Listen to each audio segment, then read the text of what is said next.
Alright, so we are flying once again. You might notice the takeoff is a little bit hairy. I actually took the servo linkages all out and moved them into different linkages to reduce the rates like I mentioned in the last video, and I'm also running the APC 7x6 props. They actually arrived today on Saturday. I didn't think I was going to get those until next week, but they came in early, so that works. No complaints there. It is a little bit windy today. Not crazy windy, but it's enough to make a difference in how the airplane is going to fly. It's going to be rocked around a little bit. As you can see, it's currently getting rocked around right now. Hopefully I have all the audio issues fixed. I hear a sound from the airplane. I think it's being recorded. And I also set up a different profile in OBS to do the high quality ground footage recording like I used to do back before I was doing the on-screen stuff with ArduPilot, the ground station stuff. So right now I'm flying a 2DH, which is hitting an altitude hold, stabilize mode. I'm gonna switch to just 2DH, or stabilize 2D rather. And now I'm going to switch stabilization off. Stabilization off. And yeah, you can see the airplane's way out of trim. It's wanting to climb a lot. It actually just climbed until it slowed down and dropped the nose. Now it's climbing again. So yeah, I need to retrim the airplane in manual mode. Roll seems pretty close, but we definitely need to retrim the pitch axis. I just want to trim it so that it kind of holds level.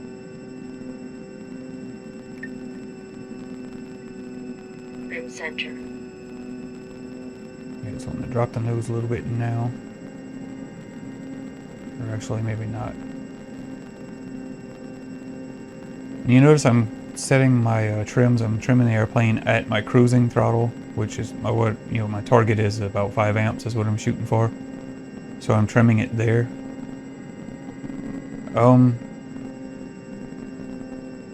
The airplane definitely feels a lot better now flying in manual mode with the reduced rates.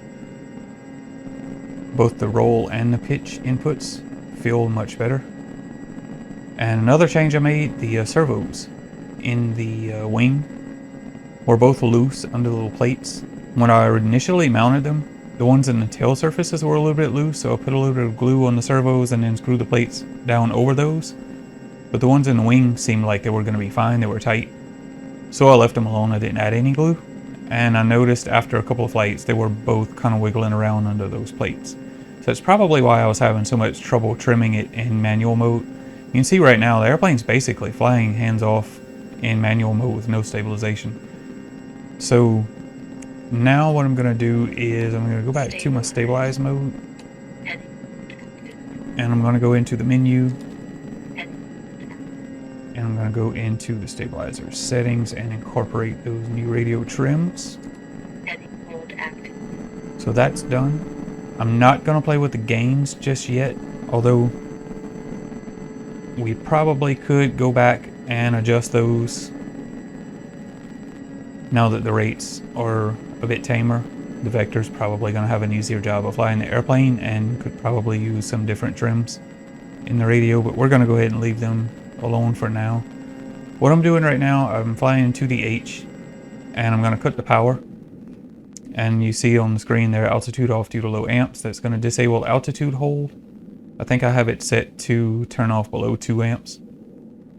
I just want to see how the airplane descends.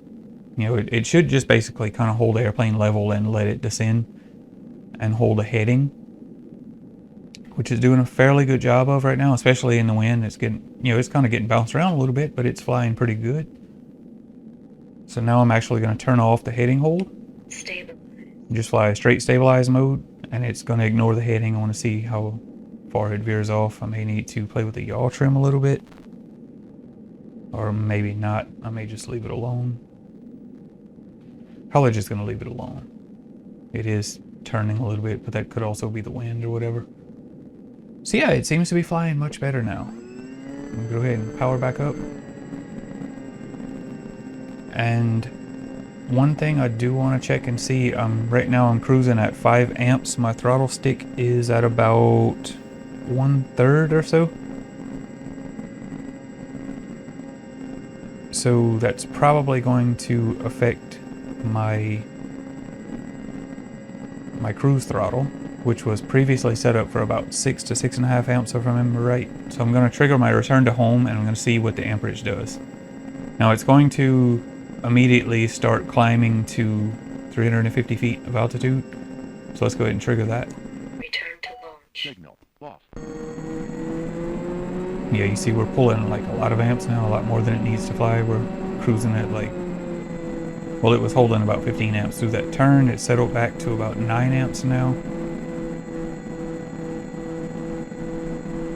I'm probably going to be able to lower that cruise throttle just a bit.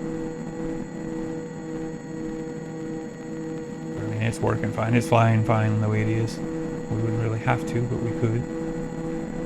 Yeah, it's holding about 9 amps now instead of the 6 or 6.5 it was previously. And that's because of the change in the props. I went from the 6x4.5s to the 7x6s. And I also have the 7x5s. I may actually drop back to the 7x5s. So I'm probably just going to leave the throttle setup alone for now. One thing I do want to point out though, even at this high throttle setting, it's Stabilize. Signal And acquired. hold Let me active. drop back to my heading hole mode and drop back to my cruise throttle.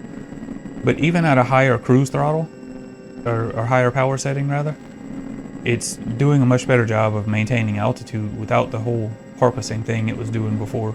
You can see it's kind of hunting a little bit, but that's because I'm still playing around with the throttle and just re-engaged it and made a sharp turn and everything. But if I just leave it hands off, cruising at about 5 amps, you can see it settles right down and holds its altitude fairly well. I really think the biggest problem was the slop in the control linkages and the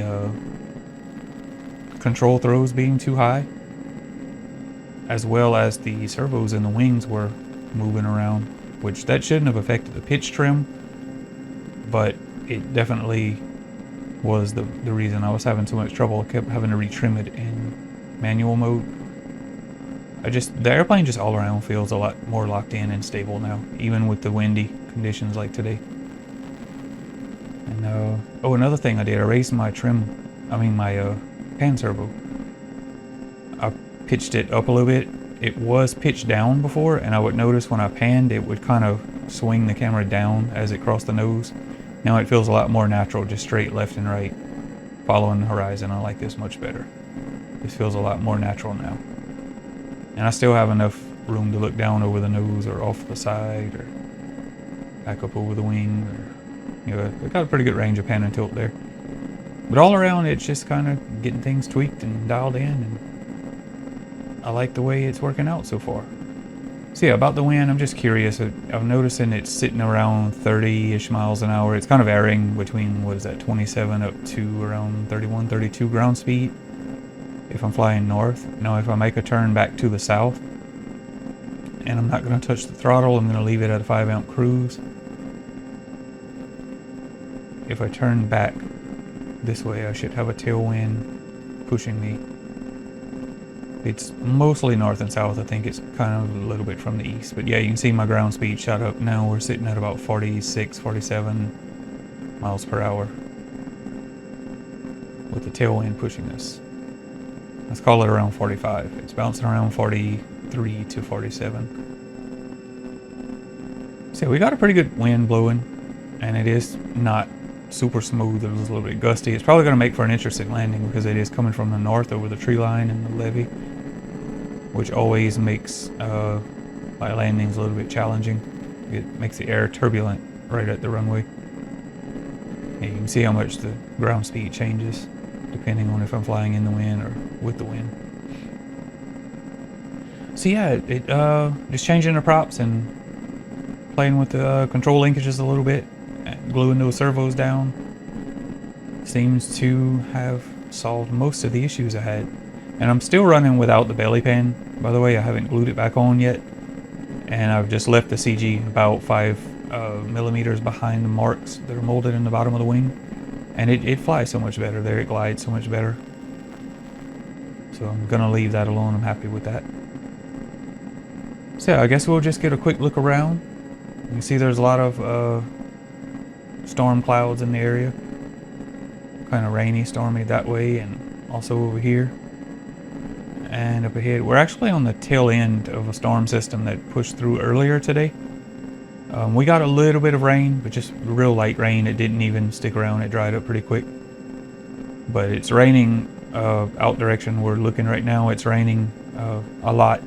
There's kind of a storm front that pushed down to the south of us. And that's kind of what's pulling in all the wind and the clouds and stuff like that behind it. But luckily we didn't get rained out today. And I probably could have waited for a better day when there was less wind to fly it. But to be honest, I kind of like flying in windy conditions like this because it makes it a little bit more challenging, and any shortcomings with the setup with the airplane are going to be a little bit more visible. They're going to show up a little bit sooner.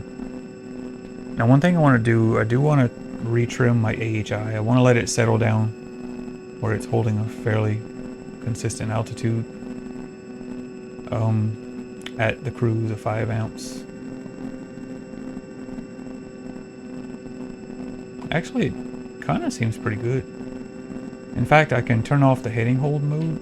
Stabilize. And just let it run stabilize and hold its level. And see if it's losing altitude at all. Not really. It's pretty well locked in. See, I'm just going to leave the AHI where it's at, where it was previously set to from the flights before. I'm just going to leave that alone. I can live with that.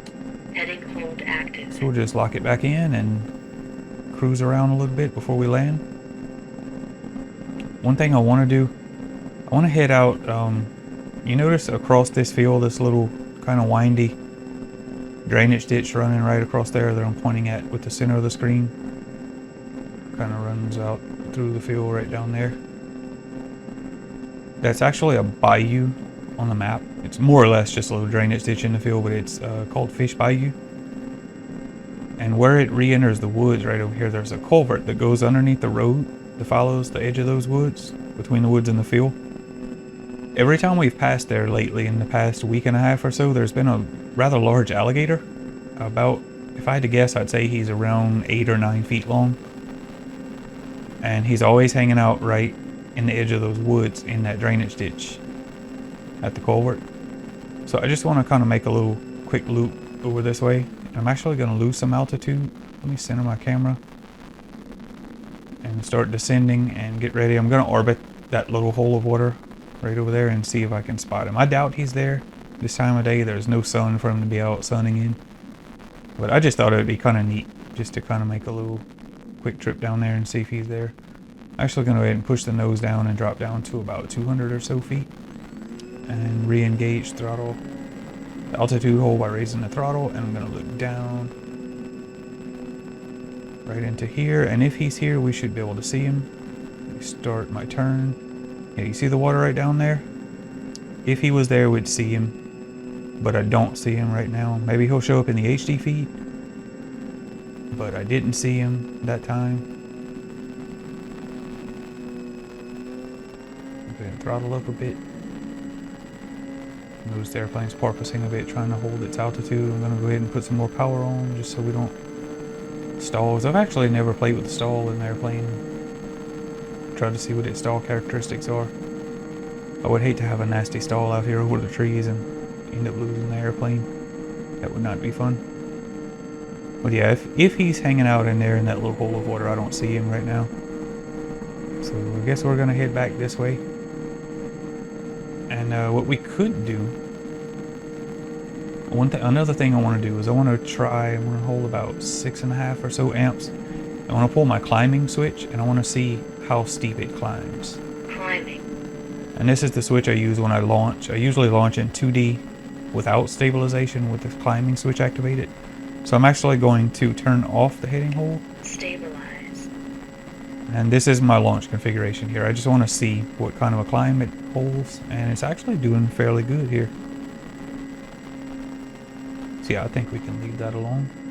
I don't think we need to adjust it. I was wondering if it was still going to be a steep enough climb after I reduced the control throws, but it seems fine. So I'm actually going to climb up to about 400. Heading hold active. And I turned off the climbing switch, lowered the power back to my cruise about 5 amps. And I locked my altitude and heading hold there. I'm actually going to wait until I get out over the open fields away from these trees, and then we're going to go ahead and see if we can induce a stall and see what the stall characteristics are like. And after that, we'll go ahead and land. Let me see, I've been in the air for about 16 or so minutes. And I'm just looking at the timer on the OSD to get that number. My recording has been running for about 17 minutes right now, 16 minutes 20 seconds on the OSD. So somewhere around there. So yeah, I'm gonna go ahead and switch back to manual mode. Stabilization. And now we're gonna go ahead and start pulling the nose up and cut power. And let me get back in my high rates. Make sure I have enough rates to induce the stall and to get out of it. I'm gonna go ahead and cut the power now and start pulling the nose up. And I'm full elevator and it's dropping the nose and it's just mushing forward. And you can see it's kind of wallowing around a little bit on the heading. Yeah, it's starting to rock a little bit. It never really dropped a wing, but you can see it's starting to oscillate. It's basically just parachuting down, holding full up elevator. So I'm going to release the stick, and it just kind of goes back into a glide and lifts its nose. So yeah, that's Signal very good. 1-8.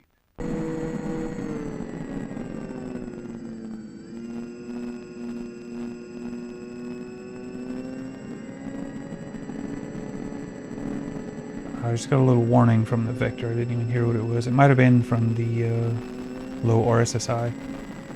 But I'm still running the old firmware on the 900 megahertz Dragon Link system. There is a new firmware that made a lot of improvements. I forget what they call it, next gen firmware or something like that.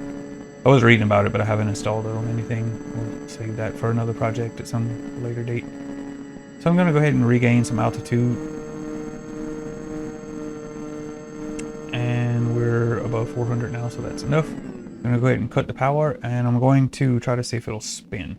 Pull, well actually I'm going to build some speed, pull the nose up into a stall, kick in some rudder and aileron. Oh yeah, it spins. Actually I had to use a little bit of a counter input from the ailerons to correct it. But yeah, it'll do a pretty violent spin. In fact, that's actually surprising. Because it's so docile otherwise and just mushes ahead until you kind of break it over into that spin. It'll break out pretty violently.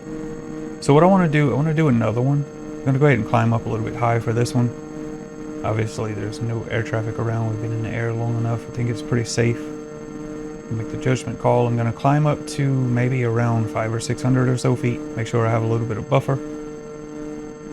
And I'm going to induce another pretty wild spin like that. And then I want to just release the sticks and not use any counter input. And see if it'll correct itself.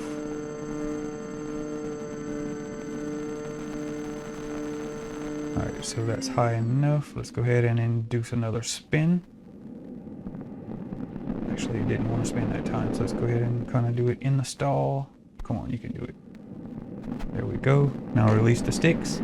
Yeah, it immediately stopped the spin. It loses altitude pretty quick in a spin though, so I guess you should be aware of a spin. The fact that it will spin and be ready to correct it sooner rather than later.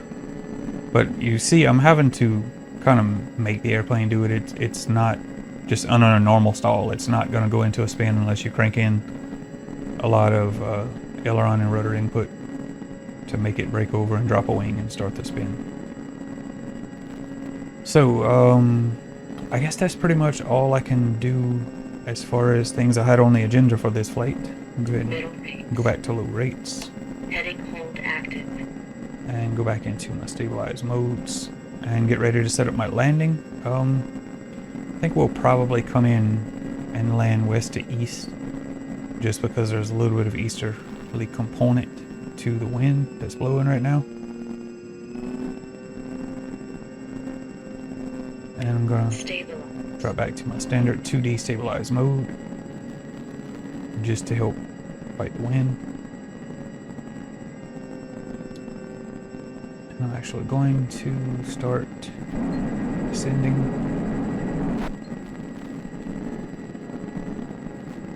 Cut my power. I'm going to leave a little bit of power on until we get over the runway because I still don't know how good it's going to glide. But with the rearward CG and tighter control surfaces, I think it's going to be easier to get a nice smooth landing out of it, but we're about to find out. Yeah, I can feel that crosswind for sure though. Go ahead and cut power now, and yeah, it's gliding pretty well. Good, about to overshoot the runway in fact. Yep, gonna go around. So it actually overshot the runway there, I didn't expect that. It kind of seemed to want to fly forever.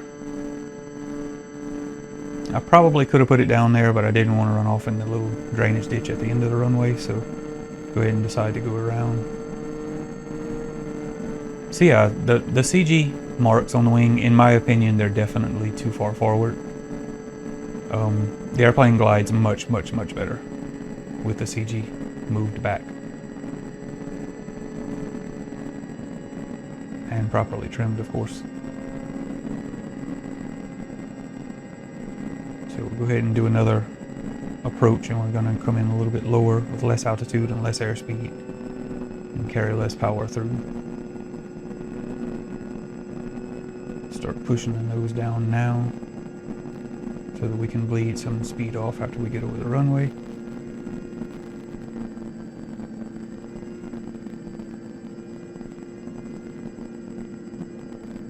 Go ahead and cut power now and start my glide. And smooth it out. There we go. So yeah, it glides really good now. So yeah, that center of gravity was the big issue with the glide slope on landing,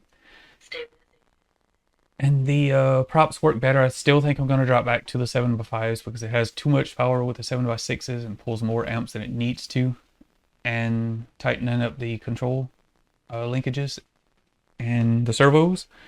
And what I did on all four surfaces, on the two tail surfaces and the two ailerons, I just moved the linkages in one hole on the servos because they were already on the outside holes on the control horns.